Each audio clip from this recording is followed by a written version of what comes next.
understand the concept. Good evening, dear children.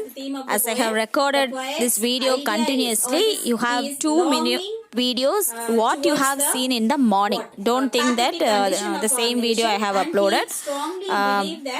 Only first 2 minutes you have the video what you have seen in the morning. After that you have the grammar revision. Everything right way. Kindly watch the full video if you have doubts in grammar. So I will give the notes on Friday. Okay. So as soon as I give the notes, as I told you in the beginning, this particular poem is also included for your exam. So don't waste your time. Please revise properly. Okay. And another thing, language paper means definitely your paper must consider, your question paper will included grammar part and writing section. Okay, so don't think that the teacher will insist you to revise everything. While you are preparing for language paper, you have to read the textbook again and again, and you should be familiar with all the new words in that particular chapters, along with the textbook exercises and the composition whatever given to that particular unit. Understand? Don't think that the teacher keeps on insist you to do that. Okay. For every exam, you have to revise all the textbook exercises and the composition. Okay, dear? Is it clear for you? As many of you have asked doubts in grammar part, I will explain that in a short way. Okay? Because we do not have much time to explain everything in detail. Let us begin with the articles. Okay, articles. What are the 3 articles we have? A, and the. These are the 3 articles we have in English. So as I said, കുറച്ചുകൂടി ഞാൻ simplify ചെയ്ത് easy ആയിട്ട് നിങ്ങൾക്ക് identify ചെയ്യാൻ പറ്റുന്ന ഒരു മെത്തേഡാണ് ഇപ്പോൾ റിവിഷൻ പാർട്ടിൽ ഞങ്ങൾക്ക് ഞാൻ പറയുന്നത്. I am not going to explain everything in detail. I'm going to tell you only the key words, how to identify the articles and how you can use it in a simple way. Okay. So the article a and an is used along with the countable nouns. Okay. A and an is used with the countable noun. For example, a man, an ant, an orange,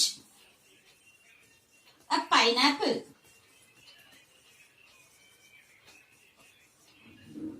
Like this, countable noun. For before the countable noun, we use the article a and an. The article the is used with the when we are talking about a noun in specific. Particularly, when you want to denote something in particular or specific, we use the article the. For example, the elephant is a big animal.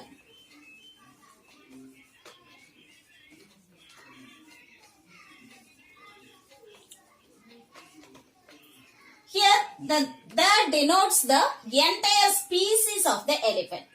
Okay. Entire species in a denote ആണെങ്കിൽ നമ്മൾ അവിടെ നൗണിന്റെ മുമ്പേ the എന്ന article use ചെയ്യും. അതല്ലാതെ countable noun എന്ന് പറയുമ്പോൾ എണ്ണാൻ പറ്റുന്ന അല്ലെ, കൗണ്ടബിൾ നൗണിന്റെ മുമ്പേ നമ്മള് എയും ആനും യൂസ് ചെയ്യും. ഇപ്പൊ ഞാൻ തന്ന ടിപിയില് what mistake you have made is without looking to the sound, without recognizing the sound, you merely look on to the letters, you have used a and an wrongly. ഞാൻ ആദ്യമേ ആർട്ടിക്കിൾസ് പഠിപ്പിച്ചപ്പോൾ തന്നെ പറഞ്ഞു, you should recognize the sound of that particular word, the beginning sound. ഇപ്പൊ orange എന്ന് പറയുമ്പോൾ ഓ എന്ന sound, bubble sound വരുന്നത് കൊണ്ടാണ് നമ്മള് ആൻഡ് വന്നിട്ട് യൂസ് ചെയ്തിട്ടുള്ളത് അല്ലെ. അപ്പൊ ഞാൻ ഇതില് എക്സെപ്ഷൻ കേസ് എന്ന് പറഞ്ഞാൽ എവിടെ നമ്മളെ വന്നിട്ട് മിസ്ലീഡ് ചെയ്യുന്നത്, ലെറ്റേഴ്സ് ബവൽ ലെറ്റർ ആയിരിക്കും പക്ഷെ സൗണ്ട് കോൺസണന്റ് ആയിരിക്കും. അങ്ങനെയുള്ള ചില വേർഡ്സ് നിങ്ങൾക്ക് ഞാൻ ഓൾറെഡി പഠിപ്പിച്ചപ്പോ തന്നെ പറഞ്ഞിട്ടുണ്ടായിരുന്നു. എന്തൊക്കെയാണത്?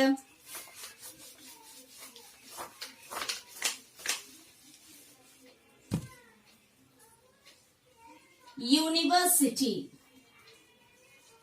യൂണിയൻ. ഇതൊക്കെ ഞാൻ പറഞ്ഞപ്പോ ഇവിടെ നമുക്ക് എന്ത് സൗണ്ട് ആണ് വരുന്നത്? യൂണിവേഴ്സിറ്റി, യൂണിയൻ എന്നൊക്കെ പറയുമ്പോൾ ya sound. Here ya sound is prominent. So what we should use? Yeah. Okay, U എന്ന് കണ്ട ഉടനെ ചാടി എന്ത് എഴുതാൻ പാടില്ല? ആൻ എഴുതാൻ പാടില്ല. അതാണ് നിങ്ങളിൽ പലരും ചെയ്തു വെച്ചിട്ടുള്ളത്. എന്താ എഴുതേണ്ടത്?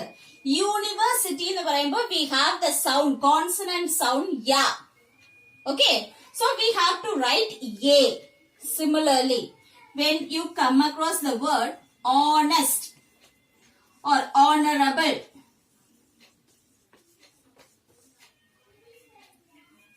how do we pronounce this particular word? Honest. H is silent, isn't it? How do we pronounce? Honest. Honorable. So honest എന്ന് പറയുമ്പോൾ o, it's again a vowel sound. So what we should use? An honest man, an honorable person. Understand? These are the words which you should be careful about the sound. I told you already. MLA, MP. MLA എന്ന് പറയുമ്പോൾ M. When you look at the letter, what is given there? Consonant letter is there. Okay? But when you listen to the sound, M, A sound is prominent there. Then what we should write? An MLA, an MP. Understand? മനസ്സിലാവുന്നുണ്ടോ എവിടെയാണ് നിങ്ങൾ mistake സംഭവിച്ചതെന്ന്?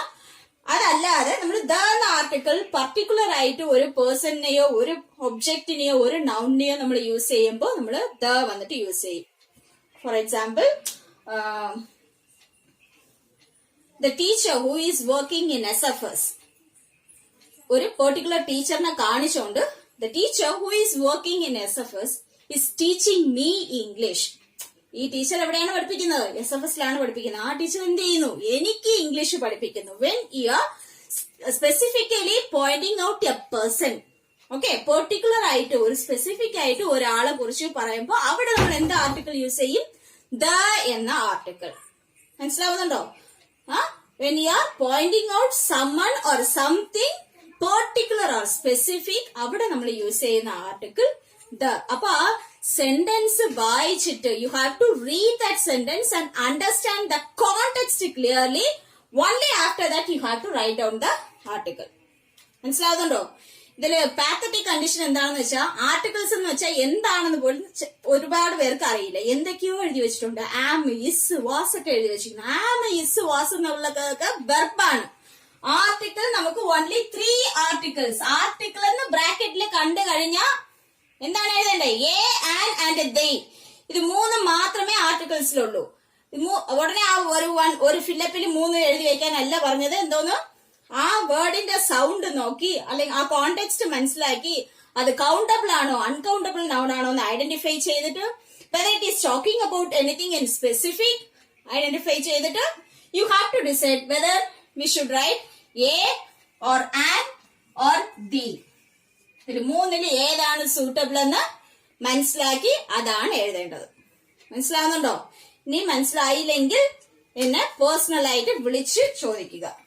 Okay, അപ്പൊ നമ്മൾ mistake വിടുന്ന common ആയിട്ടുള്ള ചില words ആണ് ഞാൻ ഈ എഴുതിയിരിക്കുന്നത്. University, union, honest, honourable, MLA, MP എന്നൊക്കെ ഉള്ളത്. അപ്പൊ ഈ യൂണിയൻ, യൂണിവേഴ്സിറ്റി ഒക്കെ പറഞ്ഞല്ലോ. അപ്പൊ അംബ്രല്ല എന്ന് വന്നാൽ എന്താ എഴുതേണ്ടത്? അംബ്രല്ല. അപ്പൊ നമ്മൾ എന്താ എഴുതുക? What do we write? An umbrella. Why? Because umbrella, our sound is prominent here. It is a vowel sound, so we are writing an. മനസ്സിലാവുന്നുണ്ടോ? അപ്പൊ നമ്മള് ലെറ്റർ നോക്കി അല്ല ഡിസൈഡ് ചെയ്യേണ്ടത്. We should concentrate on the sound. Okay? So this is articles. Now let's see pronoun. Relative pronoun. Okay? Relative pronoun എന്ന് പറയുമ്പോൾ what is the relative pronoun? It relates the pronoun with that particular sentence. How it relates that particular pronoun with that context. ആ കോണ്ടെക്സ്റ്റിന് അത് എങ്ങനെ relate ചെയ്യുന്നു എന്നതാണ് relative pronoun. അപ്പൊ ഞാൻ നിങ്ങൾക്ക് ആദ്യമേ പറഞ്ഞു, റിലേറ്റീവ് പ്രൊണൗൺ എന്ന് പറയുമ്പോൾ question word. You should remember, relative pronoun means it is, we are using question words. എന്തൊക്കെയാണ് question word? What, when, where, who, very good, which, whose, അല്ലേ? അപ്പൊ ഈ വൈയിൽ വരുന്ന ഡബ്ല്യൂയിൽ വരുന്ന ക്വസ്റ്റ്യൻ വേർഡ്സിനെയാണ് നമ്മൾ റിലേറ്റീവ് പ്രോണൗൺ ആയിട്ട് യൂസ് ചെയ്യുന്നത്. അപ്പൊ നമ്മൾ എവിടെ ഹൂസ് എന്നുള്ളത് യൂസ് ചെയ്യും? When we are talking about someone's belonging. അതാണ് ഞാൻ നിങ്ങൾക്ക് എക്സാമിന് തന്നിരുന്നത്. എന്ന് തോന്നുന്നു this is the house. I forget about that. This is the man dash house is a big one. അപ്പോ ഹൗസിനെ കുറിച്ചാണ്, ഈ ആ പെർട്ടിക്കുലർ മാന്റെ ഹൗസിനെ കുറിച്ചാണ് നമ്മൾ പറയുന്നത്. അദ്ദേഹത്തിന്റെ ബിലോങ്ങിങ്സിനെ കുറിച്ചാണ് പറയുന്നത്. അപ്പൊ whose house is a big one, അദ്ദേഹത്തിന്റെ ബിലോങ്ങിങ്സിനെ കുറിച്ച് പറയുന്നുണ്ട്. What we should write? Whose. If you are talking about that particular person again in the second സെന്റൻസിൽ ആ പെർട്ടിക്കുലർ പേഴ്സണിനെ കുറിച്ചാണ് യൂസ് ചെയ്യുന്നതെങ്കിൽ നമ്മൾ ഹൂ അല്ലെങ്കിൽ ഹൂം നമ്മൾ യൂസ് ചെയ്യും. Okay, will write who or whom. Understand? For example, he is a writer or he is an artist who is very sincere. He is an artist dash is very sincere. But here we are talking about that artist. He is also sincere. അപ്പൊ ആ particular പേഴ്സണിനെ കുറിച്ച് നമ്മൾ പറയുന്നുണ്ട് who is very sincere. ഇവിടെ രണ്ടാമത്തെ സെന്റൻസിൽ ഹൗസിനെ കുറിച്ച്, അദ്ദേഹത്തിന്റെ ഹൗസിനെ കുറിച്ചാണ് നമ്മൾ പറയുന്നത്. അല്ലെങ്കിൽ അദ്ദേഹത്തിന്റെ കാറിനെ കുറിച്ച്, അല്ലെങ്കിൽ അദ്ദേഹത്തിന്റെ വേറെ എന്തെങ്കിലും ഒരു belongings, may be about his family, അദ്ദേഹവുമായിട്ട് ബന്ധപ്പെട്ടിട്ടുള്ള അദ്ദേഹത്തിന്റെ ബിലോങ്ങിങ്സിനെ കുറിച്ച് പറയുമ്പോൾ നമ്മൾ ഹൂസ് യൂസ് ചെയ്യും. അതേ ആ പെർട്ടിക്കുലർ പേഴ്സണിനെ കുറിച്ച് തന്നെ വീണ്ടും നമ്മൾ പറയുകയാണെങ്കിൽ ഹൂ എന്നിട്ട് നമ്മൾ യൂസ് ചെയ്യും. Okay, this is my dog dash is very faithful. ആനിമലിനെ കുറിച്ച് പറയുന്നതുകൊണ്ട് animal or object we use which is very faithful. Understand? Person ആണെങ്കിൽ നമ്മൾ എന്ത് യൂസ് ചെയ്യുന്നു? who എന്ന് യൂസ് ചെയ്യുന്നു.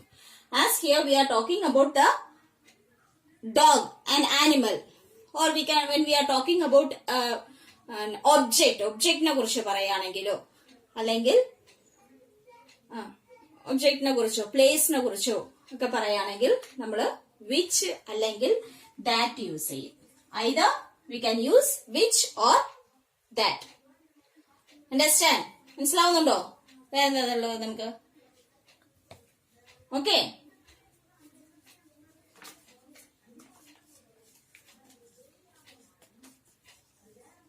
this is the place dash I often talk about it. അപ്പോ എന്ത് നമ്മൾ യൂസ് ചെയ്യും? പ്ലേസിനെ കുറിച്ച് ആയതുകൊണ്ട് അഗൈൻ ഇറ്റ് ഈസ് വിച്ച് അല്ലെങ്കിൽ that I often talk about it. Understand? അപ്പോ റിലേറ്റീവ് പ്രോണൗൺ എന്ന് പറഞ്ഞ ഉടനെ നിങ്ങളുടെ മൈൻഡിൽ വരേണ്ടത് എന്തൊക്കെയാണ്?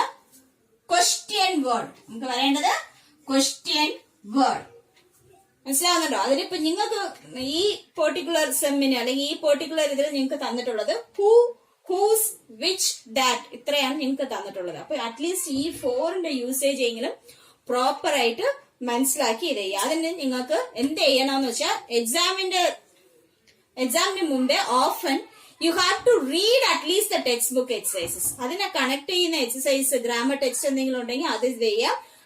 അല്ലെങ്കിൽ അറ്റ്ലീസ്റ്റ് നിങ്ങളുടെ ടെക്സ്റ്റ് എങ്കിലും എടുത്ത് വായിച്ച് എന്താണെന്ന് മനസ്സിലാക്കണം. Otherwise you won't remember what are the thing. മനസ്സിലാവുന്നുണ്ടോ? എന്ത് ക്വസ്റ്റ്യന് എന്താണ് കീവേഡ്സ് എന്ന് മനസ്സിലാക്കിയില്ലെങ്കിൽ you cannot write at all. Okay, then what else I have given? Models, isn't it?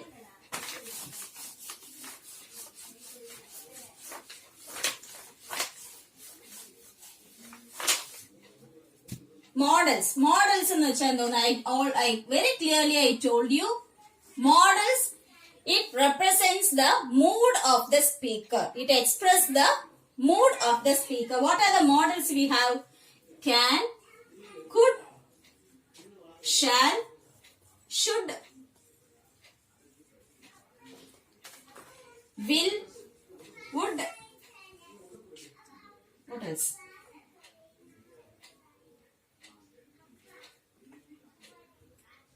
എന്താണ് ബാക്കിയുള്ളത്? May, might, isn't it? These are the basic models we have, isn't it? അപ്പൊ models എന്ന് പറഞ്ഞാൽ ഇതാണെന്ന് മൈൻഡിൽ ആദ്യം പറയണം. മനസ്സിലാവുന്നുണ്ടോ?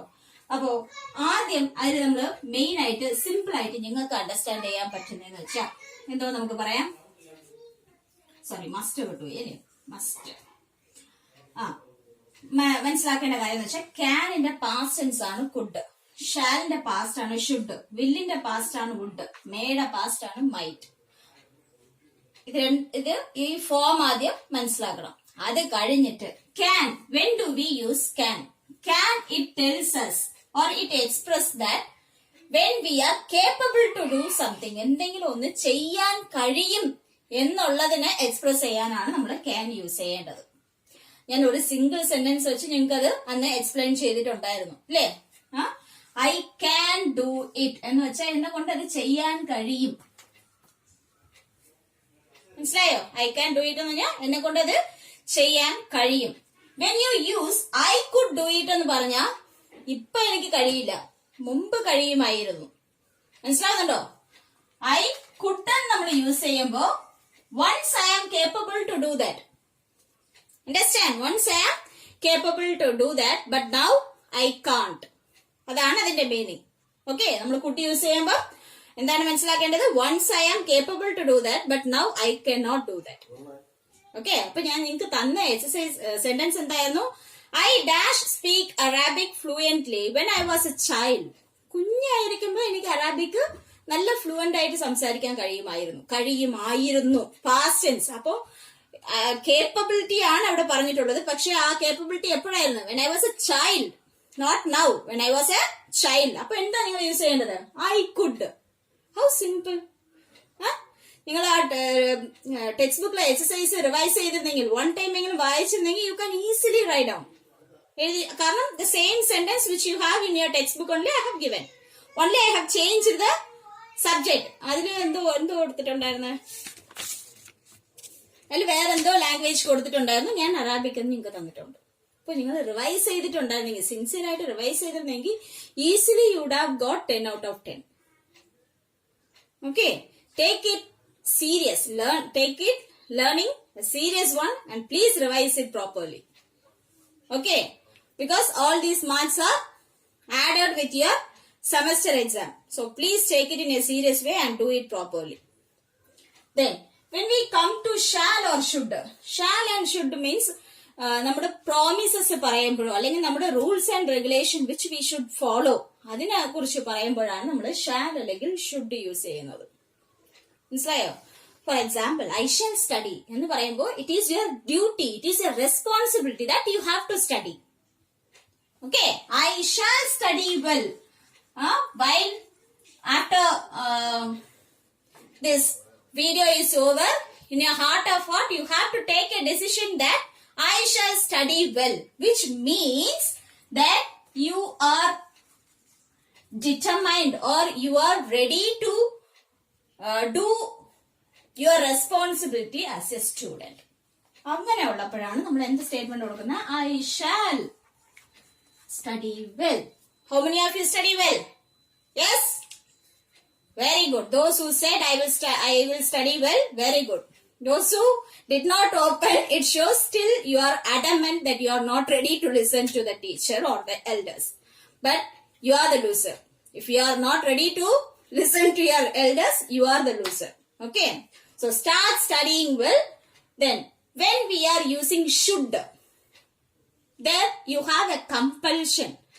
For example, you should come in your regular uniform or you should attend your exam. That is very apt for our present situation, isn't it? You should attend your exams without fail. എന്ന് വെച്ചാൽ എന്തുവാണ്? തീർച്ചയായും exam എല്ലാവരും എഴുതിയേ പറ്റൂ. You have no excuse at all. മനസ്സിലാവുന്നുണ്ടോ? You should attend your exam without fail. This is your duty or this is your responsibility which you should keep. മനസ്സിലാവുന്നുണ്ടോ? അങ്ങനെയുള്ള സ്റ്റേറ്റ്മെന്റിൽ നമ്മൾ ഷുഡ് യൂസ് ചെയ്യും. For example, keep your promises. I should keep my promises or he should keep his promises. Okay, next will എന്ന് പറയുന്നത് it shows our willingness to do something. നമ്മളുടെ ഇഷ്ടം. For example, PT period ആണെങ്കിൽ നമുക്ക് കളിക്കാൻ പോകാൻ ഭയങ്കര വില്ലിംഗ്നെസ് ആണ്, ആണല്ലേ അല്ലേ? അപ്പോ ആ വിൽ എന്ന് പറയുമ്പോ it shows our willingness. I will play. അപ്പോ അമ്മ എന്തെങ്കിലും ഒരു ഇത് എടുത്തു വെച്ച് പഠിക്കാൻ പറയുകയാണെങ്കിൽ നമ്മൾ എന്ത് പറയും? No, it's time for me to play cricket or play football or whatever it is. അപ്പൊ നമ്മൾ എന്ത് പറയും? നോ, ഐ വിൽ പ്ലേ എന്ന് പറയും. വിൽ നമ്മൾ യൂസ് ചെയ്യുമ്പോൾ it shows our willingness to do something. Understand? It shows that our willingness എന്ന് വെച്ചാൽ our interest to do something. മനസ്സിലാവുന്നുണ്ടോ? അപ്പോ വുഡ് യൂസ് ചെയ്യുമ്പോ ആ വില്ലിംഗ്നെസ് ഉണ്ട്, ആണെങ്കിൽ പോലും എനിക്കത് ചെയ്യാൻ പറ്റില്ല. I am interested to do something, but I can't. For example,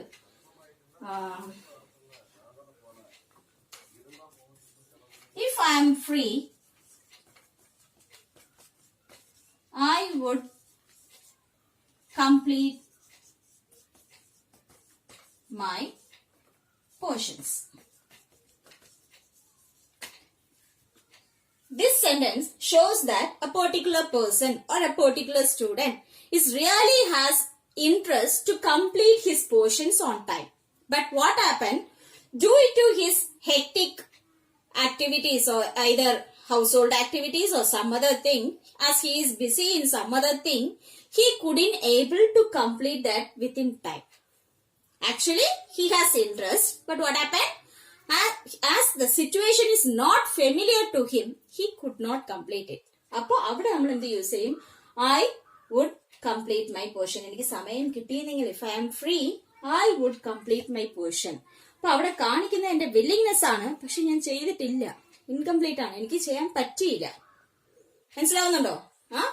When you are willing to do something but which you couldn't complete or which you couldn't accomplish, നിങ്ങൾക്കത് പറ്റാതെ പോയ കാര്യത്തിന് പറയുമ്പോൾ നമ്മൾ വുഡ് യൂസ് ചെയ്യും. അണ്ടർസ്റ്റാൻഡ്? മേ ആൻഡ് മൈറ്റ് എന്ന് പറയുന്നത് it express the chances, possibilities. Okay, ആ സംഭവം, ആ പെർട്ടിക്കുലർ ഇൻസിഡന്റ് സംഭവിക്കാം അല്ലെങ്കിൽ സംഭവിക്കാതെ പോവാം. Possibility, it talks about the possibility or chances. അതിന് നമ്മള് മോസ്റ്റ്ലി മേ അസോസിയേറ്റ് ചെയ്ത് നമ്മൾ പറയുന്ന ഒരു കോമൺ ഒരു ട്രഡീഷണൽ സെന്റൻസ് എന്ന് പറയുന്നത് ഇറ്റ് മേ റെയിൻ ടുമോറോ. ഇതൊരു ട്രഡീഷണൽ സെന്റൻസ് പോലെയാണ്. It is always there. whenever we are talks about may, definitely all the teachers will take this particular sentence. It may rain today എന്ന് വെച്ചാൽ മഴ പെയ്യാം, മഴ പെയ്യാതെ ഇരിക്കാം. നമ്മള് ന്യൂസിൽ കാണുന്ന വെതർ റിപ്പോർട്ട് വെച്ച് ഒരിക്കലും ഉറപ്പായിട്ട് മഴ പെയ്യുമെന്ന് നമുക്ക് പറയാൻ പറ്റില്ല, അല്ലെ? അപ്പോ it may rain or may not rain. When there is possibility of happening is 50-50, chances പകുതി മാത്രമേ ഉള്ളൂ എങ്കിൽ അവിടെ നമ്മൾ may യൂസ് ചെയ്യും. ഫോർ എക്സാമ്പിൾ, അസൈൻമെന്റ് കംപ്ലീറ്റ് ചെയ്തില്ല, ടീച്ചർ വയ്ക്കാൻ പറഞ്ഞ ഡേറ്റ് ആയി, അപ്പോ ഫ്രണ്ട് വിളിച്ച് ചോദിക്കുകയാണ്, നാളെ നീ സബ്മിറ്റ് ചെയ്യോടാ, what will be your answer? I may submit. When you are not sure about that particular action, you will say I may submit. Okay, here when you use may, you are not sure about that particular action. മനസ്സിലാവുന്നുണ്ടോ? ഈ മേയുടെ past tense ആണ് might. For example, it might rain yesterday. It might rain yesterday. ഇന്നലെ മഴ പെയ്തു എന്ന് തോന്നുന്നു. Okay, ചെറുതായിട്ട് മുറ്റമൊക്കെ നനഞ്ഞിട്ടുണ്ട്, but you are not sure whether it is really rain. Okay, ചെറുതായിട്ട് നനഞ്ഞിട്ടുണ്ട്, പക്ഷെ മഴ പെയ്തതായിട്ട് ഒരുപാട് കാണുന്നുമില്ല. അപ്പൊ നമ്മൾ എന്ത് പറയും? It might be rain yesterday. പെയ്തിട്ടുണ്ടെന്ന് തോന്നുന്നു. അപ്പൊ പാസ്റ്റ് ടെൻസിൽ ഒരു അൺസർട്ടനിറ്റി, അൺസർട്ടനിറ്റിയെ കുറിച്ച് നമ്മൾ പറയുമ്പോൾ അവിടെ നമ്മൾ മൈറ്റ് യൂസ് ചെയ്യും. പ്രസന്റില് അല്ലെങ്കിൽ ഫ്യൂച്ചറിൽ നമ്മൾ പറയുമ്പോൾ മേ നമ്മൾ യൂസ് ചെയ്യും. ഓക്കെ, അൺസർട്ടനിറ്റി കറക്റ്റ് വേർഡ് എന്തോന്ന്? മൈറ്റിന് uncertainty of an action, not sure about particular action, may or might. Must നമ്മൾ യൂസ് ചെയ്യുമ്പോൾ you have no other excuse which you have to do. ഒരു ഇതും നമുക്ക് പറയാൻ പറ്റില്ല. മസ്റ്റ് യൂസ് ചെയ്യുകയാണെങ്കിൽ തീർച്ചയായും ആ പെർട്ടിക്കുലർ ആക്ഷൻ നമ്മൾ ചെയ്തേ പറ്റൂ എന്നുള്ളതിനാണ് മസ്റ്റ് നമ്മൾ യൂസ് ചെയ്യുന്നത്. He must come to school tomorrow എന്ന് വെച്ചാൽ നാളെ അവൻ വന്നേ പറ്റൂ, എന്തൊക്കെ സംഭവിച്ചാലും he must come to school. മനസ്സിലാവുന്നുണ്ടോ? That's all about the models. അത് കഴിഞ്ഞ് ഞങ്ങൾക്ക് ഞാൻ തന്നിട്ടുണ്ടായിരുന്നത് എന്തോന്നു? ഹോമോഫോൺസ്. 2 വേർഡ്സ് ബ്രാക്കറ്റിൽ കൊടുത്ത് same sound but different spelling and meaning. ഇതിന് വന്നിട്ട് എനിക്ക് ഇത് ഇത്രേ പറയാൻ പറ്റൂ. നിങ്ങൾ ഒരുപാട് വായിച്ച് കുറച്ച് വേർഡ്സ് ഒക്കെ ഫെമിലിയർ ആയി ആ പെർട്ടിക്കുലർ സെന്റൻസിന് എന്ത് ആപ്റ്റായിട്ട് വരുമെന്ന് മീനിങ് അറിയാമെങ്കിൽ മാത്രമേ നിങ്ങൾക്ക് എഴുതാൻ പറ്റൂ. അപ്പൊ ഉറപ്പായിട്ട് ഞാൻ വലിയ വേർഡ്സ് ഒന്നും നിങ്ങൾക്ക് തരാൻ പോകുന്നില്ല. ഞാൻ തന്നത് എന്തുവായിരുന്നു? The fight dash in the movie was extremely exciting എന്നാണ് സെന്റൻസ് തന്നിട്ടുണ്ടായിരുന്നത്. അപ്പൊ സീൻ ആണ് ഞങ്ങൾക്ക് തന്നിട്ടുണ്ടായിരുന്ന വേർഡ് അല്ലെ. ഇപ്പൊ ഈ 2 വേർഡ് നമുക്ക് അറിഞ്ഞുകൂടാത്ത, നമ്മൾ കേട്ടിട്ടില്ലാത്ത വാക്കൊന്നും അല്ല അല്ലേ, കേട്ടിട്ടില്ലാത്ത വാക്കൊന്നും അല്ല. സീൻ എന്ന് പറയുന്നതും ഈ 2 വേർഡ് നമുക്ക് ഫെമിലിയർ ആയിട്ടുള്ളത്. അപ്പൊ ഈ സീൻ കേൾക്കുമ്പോൾ തന്നെ നിങ്ങൾക്ക് അസോസിയേറ്റ് ചെയ്യാൻ കഴിയും ഇത് എന്തോന്നു? ഒരു പ്ലേയിലോ മൂവിയിലോ ആണ് സീൻ എന്നുള്ളത് വരുന്നത് അല്ലെ. ഇത് നമ്മൾ കാണുന്നത്, which we are looking with our naked eyes, അതാണ് ഈ സീൻ. അപ്പൊ ഇവിടെ എന്താണ് പറഞ്ഞിട്ടുള്ളത്? ഫൈറ്റ് സീനിനെ കുറിച്ചാണ് പറഞ്ഞിട്ടുള്ളത്. ഫൈറ്റ് സീൻ എന്ന് പറയുമ്പോൾ അപ്പൊ ഏതാണ് നാച്ചുറലി വരേണ്ടത്? The first one. Understand? Like this you have to associate the homophones and you have to find out the correct word. Okay dear? Thank you.